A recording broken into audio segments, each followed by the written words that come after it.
आज की इस विशेष गहन चर्चा में एक बार फिर से स्वागत है। शुक्रिया। आज का विषय वाकई बहुत अलग है। बिल्कुल। आज हमारे सामने जो दस्तावेज है ना, वो है महागाथा.docx। और सच कहूं तो ये मतलब कोई साधारण पुरानी कहानी नहीं है जो हमने बस बचपन में सुनी हो। हाँ, बिल्कुल नहीं है, ये उससे कहीं ज्यादा है। हमारा आज का मिशन सिर्फ एक पौराणिक घटना को दोहराना नहीं है, बल्कि इस दस्तावेज के जरिए ब्रह्मांड के सबसे बड़े, सबसे पुराने और शायद सबसे जटिल वैचारिक टकराव को गहराई से समझना है, जो कि महलों से लेकर आम घरों तक हमेशा गूंजता रहा है। हाँ, कर्तव्य यानी जो हमारा कानून है, और प्रेम यानी जो हमारी भावनाएं हैं, उनके बीच का महासंग्राम। ये बिल्कुल सही कहा आपने। अक्सर जब हम इन प्राचीन ग्रंथों को पढ़ते हैं तो एक सरसरी नजर में लगता है कि ये सिर्फ देवताओं और असुरों की बातें हैं। हाँ, चमकते हुए हथियारों और तिलिस्म की बातें हैं। लेकिन अगर हम उन रूपकों के भीतर झांकें तो ये कहानियां विशुद्ध रूप से मानवीय मनोविज्ञान की बात कर रही हैं। हमारी सामाजिक संरचनाओं की बात कर रहे हैं। बिल्कुल, उन कठोर नियमों की बात कर रही हैं जो हमारे अस्तित्व को बांध कर रखते हैं। आज जिस घटना पर हम बात कर रहे हैं, उसने पहली बार पूरी ब्रह्मांडीय व्यवस्था की नींव को हिलाकर रख दिया था। एक ऐसी घटना जिसने हर स्थापित नियम पर ही सवाल खड़ा कर दिया। तो ठीक है, चलिए इसके हर पहलू को खोलकर समझते हैं। हाँ, शुरुआत करते हैं। इस महागाथा की शुरुआत एक बहुत ही अजीब, उदास और कह सकते हैं तनावपूर्ण खगोलीय स्थिति से होती है। हाँ, वो नक्षत्रों वाला दृश्य। जरा उस दृश्य की कल्पना कीजिए। आसमान में 27 नक्षत्र हैं और ये 27 नक्षत्र असल में चंद्रदेव की पत्नियां हैं, जो अब अपनी चमक खो रही हैं। बिल्कुल। दस्तावेज में जो विवरण है वो बताता है कि इन 27 पत्नियों की चमक अब फीकी पड़ गई है, उनकी रोशनी मध्यम हो गई है और वे बस टिमटिमा रही हैं।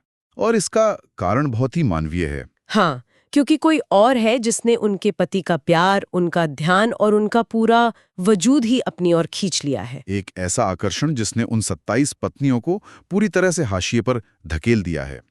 और उनका ये दुख, उनकी ये हताशा बहुत स्वाभाविक भी है। बिल्कुल स्वाभाविक है। जब हम उस पीड़ा को पढ़ते हैं ना, तो वो किसी खगोलीय घटना जैसी नहीं लगती, वो एक बहुत ही मानवीय धोखे जैसी लगती है। जैसे वहाँ पुष्य का जिक्र है जो गुस्से में भड़क रही है। हाँ, और स्वाति है जो अपनी आंसुओं को नहीं रोक पा रही है, और मघा है जिसकी आंखें क्रोध से जल रही हैं। मघा तो इसे स्पष्ट रूप से धर्म का उल्लंघन या एक महापाप मानती है। और उनके इस क्रोध का कारण सिर्फ ये नहीं है कि चंद्रदेव ने किसी और से प्रेम किया है, बल्कि कारण ये है कि वो स्त्री कौन है। बिल्कुल, चंद्रदेव किसी अप्सरा या किसी साधारण स्त्री पर मोहित नहीं हुए हैं।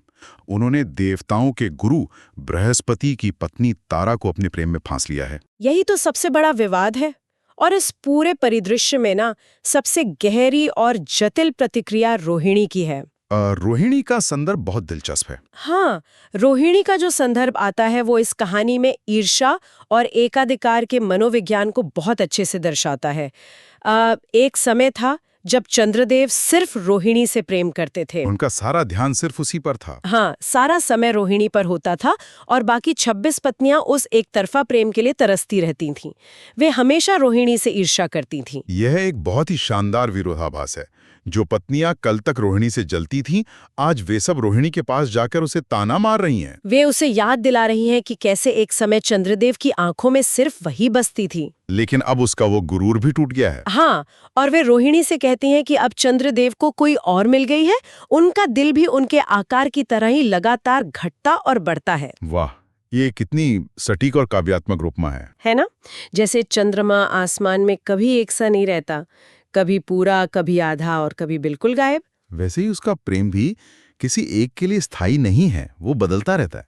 यहाँ जो बात सबसे ज्यादा हैरान करने वाली है वो ये है कि अम्बरीश ये घटना ब्रह्मांड में अपनी तरह की पहली घटना थी। बिल्कुल, इससे पहले कभी ऐसा नहीं हुआ था कि किसी का पति किसी और की पत्नी के साथ इस तरह भाग गया हो। और वो भी कोई साधारण व्यक्ति नहीं, बल्कि देवताओं के गुरु की पत्नी। हाँ, ये सिर्फ एक प्रेम प्रसंग या अपहरण का मामला नहीं था। ये विवाह की पूरी संस्था, उसके स्थापित नियमों और वचनों की अहमियत पर एक सीधा प्रहार था। एक विनाशकारी प्रहार उस पूरी सामाजिक व्यवस्था पर जिसे बहुत जतन से बनाया गया था। अचानक से हर तरफ फुसफुसाहट होने लगी।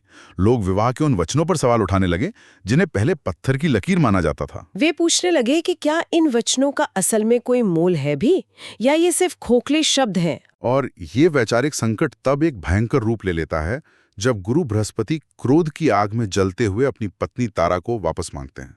वे चंद्रदेव के पास अपने दूत भेजते हैं। लेकिन चंद्रदेव न सिर्फ तारा को लौटाने से साफ मना कर देते हैं, बल्कि वे बृहस्पति का मजाक भी उड़ाते हैं।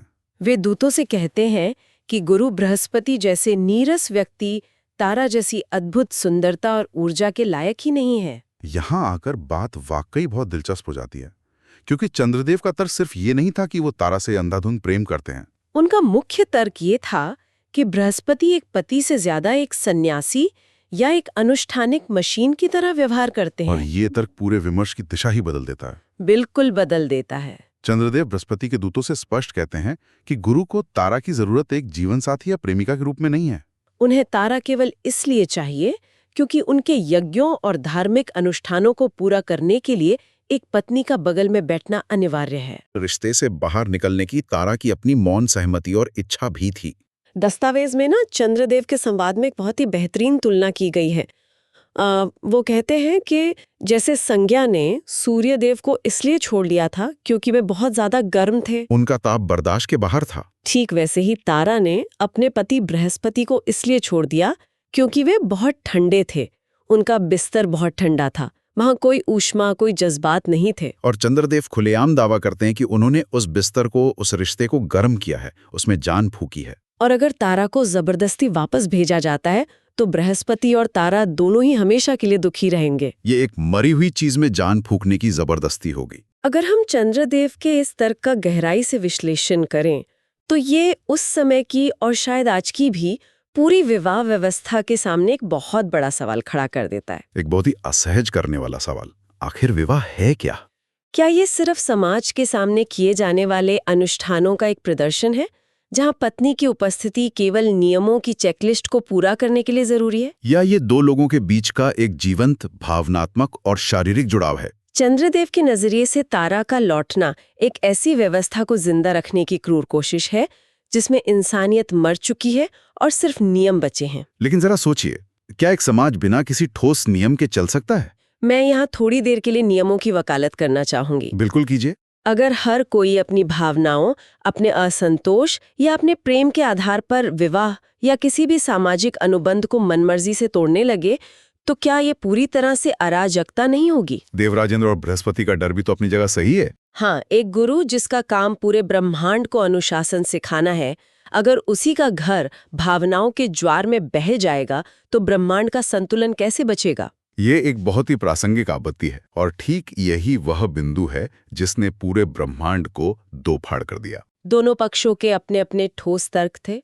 एक तरफ वो व्यवस्था थी जो मानती थी कि व्यक्तिगत इच्छाओं को समाज की स्थिरता के लिए कुचला जाना चाहिए, और दूसरी तरफ वो विद्रोह था जो मानता था कि प्रेम और व्यक्तिगत आजादी के बिना समाज एक जेल है। और इसी वैचारिक टकराव का एक ही परिणाम हो सकता था, महाविनाश। और वही हुआ, तारा का मैं युद्ध। गुरु बृहस्पति लगातार अपने दूत भेजते हैं, और वे हर बार खाली हाथ और अपमानित होकर लौटते हैं। जब शब्दों और कूटनीति से बात नहीं बनती तो केवल एक ही रास्ता बचता है, शस्त्रों का रास्ता। तारा के लिए एक ऐसा युद्ध छिड़ जाता है जिसने सृष्टि की नींव हिला दी। और ये कोई ऐसा वैसा युद्ध नहीं था। पूरा ब्रह्मांड, हर एक प्राणी, हर एक शक्ति स्पष्ट रूप से दो हिस्सों में बट गई। एक तरफ देवता थे जो गुरु बृहस्पति के पीछे खड़े हुए थे। वे नियम, कानून, विवाह की संस्था और सामाजिक व्यवस्था का प्रतिनिधित्व कर रहे थे। दूसरी तरफ असुर थे, दानव थे, जिन्होंने चंद्रदेव का साथ देने का फैसला किया। वे प्रेम, जुनून, इच्छाओं की आजादी और विद्रोह का समर्थन कर रहे थे। ये देखना अपने आप में एक अद्भुत दार्शनिक दृश्य है कि कैसे पूरा ब्रह्मांड इन दो धारणाओं के बीच बट गया। देवताओं के लिए ये धर्म को बचाने की लड़ाई थी, और असुरों के लिए ये रूढ़िवाद के खिलाफ एक क्रांति थी। इस युद्ध का जो दृश्य दस्तावेज में वर्णित है ना, वो रोंगटे खड़े कर देने वाला है। दोनों पक्ष आमने सामने हैं। भगवान शिव, जो हमेशा वैराग्य में रहते हैं, देवताओं की ओर से युद्ध भूमि में उतरते हैं। वे व्यवस्था को बचाने के लिए अपना सबसे विनाशकारी अस्त्र, पशुपतास्त्र, चंद्रदेव की ओर तान देते हैं। ये वो अस्त्र है जो पूरी सृष्टि का अंत कर सकता है। इसके जवाब में चंद्रदेव, जो पूरी तरह से जुनून में अंधे हो चुके हैं, अपना सोमास्त्र चलाते हैं। एक तरफ विनाश की चरम ऊर्जा, दूसरी तरफ शीतलता और सम्मोहन की चरम ऊर्जा। ये दोनों महाविनाशक अस्त्र बीच आसमान में बस टकराने ही वाले थे, ब्रह्मांड के चीथड़े उड़ने ही वाले थे कि तभी अचानक ब्रह्मा जी का हस्तक्षेप होता है। ब्रह्मा जी यानी स्वयं सृष्टिकर्ता का प्रवेश इस पूरी कथा का सबसे अहम मोड़ है। जब नियम और प्रेम की लड़ाई इस हद तक पहुंच जाती है कि वो पूरे अस्तित्व को ही मिटा दे, तब एक सर्वोच्च सत्ता को बीच बचाव करने के लिए आना ही पड़ता है। और ब्रह्मा जी वहां कोई शांतिदूत बनकर नहीं आए थे, वे अत्यंत क्रोध में थे। वे चंद्रदेव को बहुत ही कठोर शब्दों में उनकी हैसियत याद दिलाते हैं। वे कहते हैं, तुम पानी की केवल एक छोटी सी बूंद हो और महादेव स्वयं एक अथाह महासागर है। वे चंद्रदेव को उस अतीत की याद दिलाते हैं जब चंद्रदेव की पूरी रोशनी छिन गई थी, वे क्षय रोग से मर रहे थे। तब शिव ने ही उन्हें अपने माथे पर शरण देकर जीवन दान दिया था। ब्रह्मा जी का वो सवाल बहुत गहरा है। वे पूछते हैं कि क्या तारा के लिए तुम्हारी वासना और तुम्हारे इस तथाकथित प्रेम ने तुम्हें इतना अंधा कर दिया है कि तुम अपने जीवनदाता पर ही अस्त्र उठा रहे हो? क्या प्रेम कृतज्ञता का दूसरा नाम बन गया है? ये दृश्य हमें जुनून और ब्रह्मांडीय कृतज्ञता के बीच के संतुलन के बारे में बहुत कुछ सिखाता है। जैसे ही ब्रह्मा जी ये बात कहते हैं, चंद्रदेव का सारा अहंकार टूट जाता है और वे तुरंत अपने घुटनों पर गिर जाते हैं। यहाँ हमें समझ आता है कि दुनिया का सबसे तीव्र जुनून और प्रेम भी ब्रह्मांड के मूल नियमों और उस उपकार के सामने टिक नहीं पाता जो किसी ने आपके अस्तित्व को बचाने के लिए किया हो। चंद्रदेव का वो समर्पण ये दिखाता है कि जब स्वयं सृष्टिकर्ता खड़े हों और आपको आपकी जड़ों की याद दिलाएं, तो चाहे आप कितने भी बड़े विद्रोही क्यों न हो, व्यक्तिगत इच्छाओं को पीछे हटना ही पड़ता है। युद्ध वहीं समाप्त हो जाता है। ब्रह्मा जी एक सर्वोच्च न्यायाधीश की तरह आदेश देते हैं कि बृहस्पति की पत्नी को तुरंत लौटा दिया जाए। इसके बदले में महादेव चंद्रदेव को क्षमा कर देंगे। चंद्रदेव के पास कोई विकल्प नहीं होता, वे मान जाते हैं। और इसके बाद जो दृश्य आता है वो हथियारों के टकराव से भी ज्यादा भारी है। वो इस पूरी कहानी का सबसे शांत लेकिन सबसे खौफनाक दृश्य है। युद्ध भूमि में एक अजीब सा सन्नाटा छा जाता है। देवताओं और असुरों की भीड़ दो हिस्सों में बंट जाती है और उनके बीच से तारा युद्ध भूमि में प्रवेश करती है। उस भयानक सन्नाटे में, जहां अभी अभी मौत का तांडव रुका है, तारा के पैरों में पहनी पायल की छम छम का गूंजना एक बहुत ही शक्तिशाली और विचलित करने वाला बिंब है। बिल्कुल, और दस्तावेज उस दृश्य को बहुत ही जीवंत बनाता है। तारा के पैर लाल हो रहे हैं। और ये आलता नहीं है, ये उन लाखों लोगों का खून है जो केवल उसके लिए, उसके प्रेम या उससे वापस पाने की जिद में इस युद्ध में मारे गए थे। वो खून में सने लाल पैरों के साथ आगे बढ़ती है। सब स्तब्ध हैं। और फिर ब्रह्मा जी गुरु बृहस्पति की ओर मुड़ते हैं और पूछते हैं, क्या तुम इसे स्वीकार करोगे? और बृहस्पति का जो जवाब है वो पितृ सत्ता और उस समय की पूरी व्यवस्था की सबसे कड़वी सच्चाई को उजागर कर देता है। वे तारा को इसलिए स्वीकार नहीं करते क्योंकि वे उससे प्रेम करते हैं या युद्ध के दौरान उन्हें अपनी पत्नी की कमी महसूस हो रही थी। वे बहुत ही ठंडेपन से कहते हैं, एक खराब फल को हमेशा फेंका नहीं जाता। वे खुलेआम मानते हैं कि तारा अब उनके लिए पवित्र नहीं रही, वो झूठी हो चुकी है। लेकिन बृहस्पति के यज्ञों और धार्मिक अनुष्ठानों को पूरा करने के लिए एक पत्नी का होना तकनीकी रूप से आवश्यक है। ये एक बेहद व्यवहारिक और भावनाओं से पूरी तरह रहित फैसला था। समाज के नियमों को बनाए रखने के लिए एक मशीन के पुर्जे की तरह तारा का वापस उस जगह पर फिट होना जरूरी था। ये सुनकर किसी के भी रोंगटे खड़े हो जाएं कि एक इंसान को सिर्फ एक खराब फल या एक अनुष्ठानिक वस्तु मान लिया गया। लेकिन कहानियां खत्म नहीं होती। असली वैचारिक भूकंप तो अब आता है। तारा, जो अब तक खामोश थी, अपने पेट पर रखा कपड़ा हटाती है और अपने उभार को दिखाती है। वो गर्भवती है। वह उस पेट को इतनी कोमलता से सहला रही है जैसे किसी नाजुक फूल को सहला रही हो। और वो सीधे बृहस्पति की आंखों में देखकर पूछती है, तुम कहते हो कि मैं तुम्हारी हूँ, क्या ये भी तुम्हारा होगा?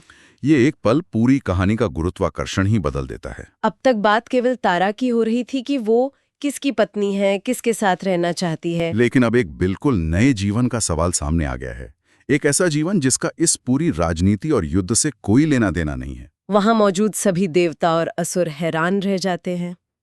चंद्रदेव का चेहरा पीला पड़ जाता है और बृहस्पति की नजरें तारा के उस पेट पर गड़ जाती हैं। एक ही सवाल हर दिमाग में गूंज रहा है, ये बच्चा किसका है? क्या इसके पिता गुरु बृहस्पति हैं या ये चंद्रदेव के प्रेम की निशानी है? सब तारा की ओर देखते हैं, लेकिन तारा चुप रहती है। वो जवाब देने से पूरी तरह इनकार कर देती है। तारा का ये मौन कोई कमजोरी नहीं है, ये अपने आप में एक बहुत बड़ा विद्रोह है। वो उस मौन के जरिए दोनों पक्षों की सत्ता को चुनौती दे रही है। बृहस्पति दबाव डालते हैं, देवता आदेश देते हैं कि वो सच बताए, असुर धमकियां देते हैं। लेकिन तारा अपनी जगह से 1 इंच नहीं हिलती। वो एक माँ है और वो जानती है कि इस सच के बाहर आने के परिणाम उस छोटे से जीवन के लिए क्या हो सकते हैं। लेकिन तभी उस भारी खामोशी को चीरते हुए एक आवाज गूंजती है। और वो आवाज किसी देवता या असुर की नहीं है, ये आवाज तारा के गर्भ के भीतर से आ रही है। वो अजन्मा बच्चा खुद अपनी माँ से पूछ रहा है, मैं किसका बच्चा हूँ माँ? तारा घबरा जाती है, वो अपने गर्भ को कस के पकड़ लेती है। वो उस आवाज को दुनिया से छिपाने, उसे दबाने की हर मुमकिन कोशिश करती है, लेकिन नाकाम रहती है। ये एक बहुत ही मार्मिक और झकझोर देने वाला दृश्य है। वो अजन्मा बच्चा मानो कह रहा है कि माँ, तुम समाज के डर से अपने पति को नकार सकती हो, तुम अपने प्रेमी को नकार सकती हो, लेकिन क्या तुम मुझे मेरे सच जानने के हक से नकारोगी? ये सवाल सत्य की वो पुकार है जिसे किसी भी नियम, किसी भी डर या किसी भी महायुद्ध से दबाया नहीं जा सकता। और उस मासूम पुकार के आगे तारा टूट जाती है, उसका प्रतिरोध खत्म हो जाता है। वो कांपते हुए कहती है, तुम मेरी रोशनी की किरण हो मूनबीम। बस एक शब्द और सच सामने आ जाता है। वो स्पष्ट कर देती है कि ये बच्चा चंद्रदेव की रोशनी की किरण है। युद्ध भूमि में फिर से एक मौत का सा सन्नाटा छा जाता है। जरा उस दृश्य को सोचिए। सब उस अकेली औरत को देख रहे हैं जो इतने सारे हथियारों और शक्तिशाली पुरुषों के बीच खड़ी है। एक माँ जो उन सब के सामने अचानक बहुत विशाल लग रही है। तारा ने सच तो बोल दिया, अपनी अंतरात्मा की आवाज सुन ली, लेकिन अब इस जैविक सच का सामना समाज के बनाए कानून से होना था। तारा फिर से बृहस्पति की ओर मुड़ती है और पूछती है कि क्या वे उसे इस बच्चे के साथ स्वीकार करेंगे। बृहस्पति बिना किसी झिझक के साफ इनकार कर देते हैं। वे कहते हैं कि उनके खून में कोई मिलावट नहीं हो सकती, ये बच्चा कभी उनका नहीं हो सकता। और तभी देवताओं के राजा और कानून के सबसे बड़े रक्षक इंद्र बीच में आते हैं। वे अपना कानूनी फैसला सुनाते हैं और उनका फैसला सुनकर आज की किसी भी इंसान का दिमाग चकरा सकता है। इंद्र कहते हैं कि ये बच्चा भले ही जैविक रूप से बृहस्पति का बीज ना हो, लेकिन क्योंकि ये अब गुरु की वैध पत्नी के गर्भ में पल रहा है, इसलिए कानूनन इसके पिता बृहस्पति ही माने जाएंगे। इंद्र एक राजा की हैसियत से आदेश देते हैं कि बृहस्पति को इसे अपना बच्चा मानकर पालना होगा। अगर हम इसे आज के नजरिए से समझने की कोशिश करें तो ये फैसला पूरी तरह से संपत्ति के नियमों पर आधारित था। ये कुछ वैसा ही है कि अगर किसी किसान की खेत में कोई और बीज बो दे तो फसल उस बीज बोने वाले की नहीं बल्कि खेत के मालिक की मानी जाएगी। इंद्र का ये कानून जैविक सत्य और मानवीय भावनाओं को पूरी तरह से कुचल देता है। कानून के लिए ये मायने नहीं रखता कि बच्चा असल में किसका है या वो क्या महसूस करेगा। कानून के लिए सिर्फ ये मायने रखता है कि वो बच्चा किसके अधिकार क्षेत्र या कानूनी संपत्ति से पैदा हो रहा है। बृहस्पति जो खुद व्यवस्था के गुरु हैं, लाचार होकर पूछते हैं, क्या यही कानून है? इंद्र कठोरता से जवाब देते हैं, यही कानून है। और इसके बाद जो होता है वो शायद इन कठोर नियमों और थोपे गए फैसलों का सबसे दुखद परिणाम है। बृहस्पति अंदर से उबल रहे हैं, वे इस अपमान को बर्दाश्त नहीं कर पाते। वे क्रोध में अपनी तलवार निकालते हैं और उस अजन्मे बच्चे को एक भयानक श्राप दे देते हैं। वो श्राप केवल गुस्से में कहे गए कुछ शब्द नहीं थे, वो श्राप उस पूरी स्थिति, उस पूरे वैचारिक युद्ध का एक बहुत ही डरावना प्रतिबिंब था। बृहस्पति श्राप देते हैं कि ये बच्चा न तो नर होगा और न ही नारी, उसका जेंडर कभी परिभाषित नहीं होगा। वो बिल्कुल अपने पिता चंद्र की तरह होगा, जो आसमान में कभी पूरा नहीं होता, हमेशा घटता बढ़ता और अधूरा रहता है। और वह अपनी माँ तारा की दुविधा की तरह होगा, जो न तो पूरी तरह चंद्र की हो पाई और न ही पूरी तरह बृहस्पति की। वह बच्चा जीवन भर इसी बीच के फासले में एक अधूरेपन में लटका रहेगा। ये देखना कितना दुखद है कि बड़ों के बीच के इस युद्ध, उनके अहंकार, उनके प्रेम और इन कठोर नियमों की लड़ाई का पूरा खामियाजा एक ऐसे अजन्मे बच्चे को भुगतना पड़ रहा है जिसने अभी तक दुनिया देखी भी नहीं है। बच्चे का क्या दोष था? कुछ नहीं, फिर भी समाज के कानून और एक व्यक्ति के क्रोध ने उसे जीवन भर के लिए एक ऐसे सांचे में डाल दिया जिसे ये तथाकथित सभ्य समाज हमेशा अधूरा या विचित्र मानता है। वो बच्चा जन्म लेता है और उसका नाम रखा जाता है बुद्ध। जब बुद्ध बड़ा होता है और उसे अपने जन्म की इस पूरी कहानी, इस युद्ध और उस गुरु के श्राप की सच्चाई का पता चलता है, तो वो गहराई तक टूट जाता है। वो अपनी माँ तारा के पास जाता है और एक बहुत ही बुनियादी सवाल पूछता है, माँ, जब इस समाज के नियमों में पुरुषों और स्त्रियों की इस दुनिया में मेरे लिए कोई जगह ही नहीं है, तो मुझे जीवन में किस मार्ग पर चलना चाहिए? मैं कौन हूँ? और तारा की वो अंतिम सलाह, सच कहूं तो वो किसी भी दर्शन शास्त्र से बड़ी है। तारा मुस्कुराती है और अपने श्रापित बच्चे से कहती है, तुम बस अपने अस्तित्व में रहो, जीवन खुद तुम्हारे पास आएगा। तारा की ये बात एक बहुत गहरा, लगभग ज़ेन दर्शन समेटे हुए है। तो इस सब का असल में मतलब क्या है? हमने चंद्रदेव की बगावत देखी, देवताओं और असुरों का ब्रह्मांडीय युद्ध देखा, इंद्र का वो संपत्ति वाला कानून देखा और बृहस्पति का वो खौफनाक श्राप देखा। जो लोग इस चर्चा को सुन रहे हैं, उनके लिए इस महागाथा का सार क्या है? अगर हम इसे व्यापक संदर्भ में देखें तो ये कहानी केवल ईश्वर, देवों, दानवों या ग्रहों की नहीं है। ये कहानी हमारे अपने समाज की, हमारी अपनी न्याय प्रणाली की है। ये समाज के उन कठोर नियमों और हमारी गहरी व्यक्तिगत इच्छाओं के बीच होने वाले उस चिरस्थायी टकराव की कहानी है जो सदियों से चला आ रहा है। जब कर्तव्य और प्रेम आपस में टकराते हैं तो अक्सर कोई साफ विजेता नहीं होता। दोनों पक्षों को कुछ न कुछ खोना पड़ता है, उनके हाथ खून से सन जाते हैं। लेकिन इस कहानी का सबसे बड़ा सबक ये है कि इस टकराव में, इन नियमों को जबरदस्ती लागू करने की जिद में अक्सर जो सबसे बड़ा नुकसान होता है वो आने वाली पीढ़ियों को उठाना पड़ता है। बुद्ध की तरह आज भी कई मासूम लोग समाज की उन गलतियों, उन पूर्वाग्रहों का बोझ ढोते हैं जिनमें उनका कोई हाथ नहीं होता। ये वाकई एक बहुत ही विचारणीय बात है।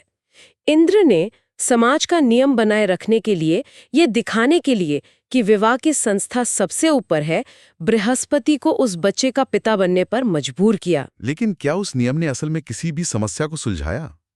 क्या बृहस्पति तारा से प्रेम कर पाए? क्या तारा खुश रह पाई? नहीं। इसका अंतिम नतीजा सिर्फ ये हुआ कि एक मासूम बच्चे को जीवन भर के लिए अपनी पहचान का श्राप मिल गया। इस चर्चा को खत्म करने से पहले मैं एक विचार छोड़ना चाहूंगी जिस पर शायद सुनने वालों को गंभीरता से सोचना चाहिए। हाँ, बिल्कुल। हमने देखा कि बुद्ध को समाज ने, कानून ने और धर्म के ठेकेदारों ने अस्वीकार कर दिया, उसे एक अधूरा वजूद मान लिया गया। लेकिन क्या आपको पता है कि यही बुद्ध आगे चलकर भारतीय ज्योतिष और खगोल शास्त्र में किस चीज का प्रतीक बना? ये एक बहुत ही शानदार विडंबना है। बुद्ध को बुद्धि, संवाद, तर्क और सर्वोच्च ज्ञान का गृह माना गया। जरा इस विडंबना को समझिए। जिस बच्चे को समाज के बाइनरी नियमों यानी नर और नारी, सही और गलत, कानून और अपराध के खांचे में फिट नहीं किया जा सका, जो इन सब विवादों से परे था, उसी ने ब्रह्मांड की सबसे बड़ी बौद्धिक क्षमता हासिल की। क्या ये संभव है कि जो व्यक्ति समाज के इन बनाए हुए कठोर लेबल्स और बंधनों से आजाद होता है, जिसे कोई समाज अपना हिस्सा नहीं मानता, वही सबसे ऊंचे स्तर का सत्य और ज्ञान प्राप्त कर सकता है? क्या सच्ची बुद्धिमत्ता समाज के नियमों को मानने में नहीं, बल्कि उन लेबल से परे सिर्फ अपने अस्तित्व में बने रहने में है? हम आशा करते हैं कि आज की इस चर्चा ने सुनने वालों के मन में कई नए और गहरे सवाल खड़े किए होंगे। इन सवालों पर विचार करते रहिए। आज की इस गहन चर्चा में हमारे साथ जुड़ने के लिए बहुत बहुत धन्यवाद।